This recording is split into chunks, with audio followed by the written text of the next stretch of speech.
Закладка первого камня состоялась. Ваши аплодисменты. Вот так символично Рустам Минниханов и председатель Совета директоров «Газпрома» дали старт строительству нового комплекса. Завод «Казань-Компрессор-Маш» будет выпускать крупногабаритные роторные и статорные детали.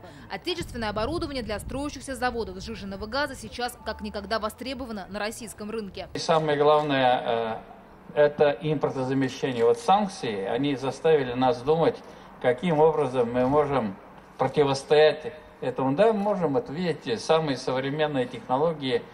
Развитие СПГ проектов – это не только строительство заводов и совершенствование транспортной инфраструктуры, внедрение современных технологий, а это и развитие машиностроительной отрасли, то, что мы вот наблюдаем сегодня здесь, в вашей республике. На церемонии и будущие сотрудники. Благодаря проекту появится 300 новых рабочих мест. Новый цех начнут строить вот на этом пустыре, по соседству с другими корпусами завода. Общая площадь более 15 тысяч квадратных метров. Планируется, что первые детали завод начнет выпускать в 2020 году.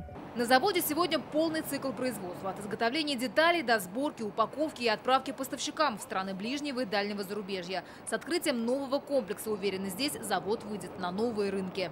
Там будут 5-координатные станки, уникальное оборудование будет. То есть там будет термоконстантный цех, где будет поддерживаться температура, все. Поэтому это шаг вперед. Машины больше будут, которые более мощные. Рабочие места, во-первых, появятся.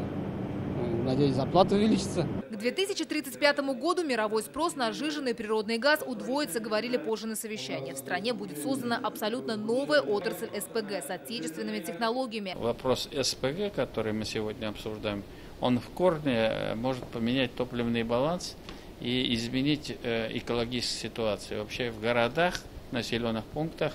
В Татарстане готовится программа развития рынка до 2030 года. Это и строительство комплекса по сжижению природного газа, перевод транспортной техники на газ, ввод новых заправочных станций.